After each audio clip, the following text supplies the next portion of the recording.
So hello guys! So today ay partially assembled na ang ating Sumobot na version 3. So nakabit ko na dito lahat ng mga components. So ito yung ating motor na N20, yung ating wheel, saka yung motor driver, ESP32 at iba pang sensors.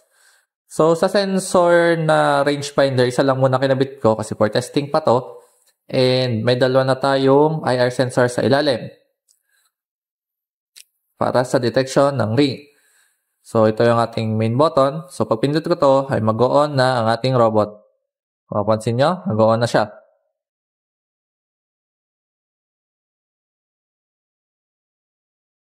Kung mapapansin nyo, pag nakalapat siya sa white,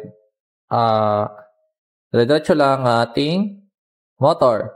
Pero pag tinanggal ko yan, naglo-logic na siya para dun sa pag-atras niya sa ring para magbalik siya sa gitna. Tapos itong IR natin, pag may malapit sa kanya, biglang nalakas yung motor natin. Ayun lang. So ayan, working na ang ating Sumobot. So stay tuned lang guys kung gusto nyo pa makita ang more updates para sa version 3 ng Sumobot na to. So sa next video ay ilalagay natin siya sa Sumo Ring.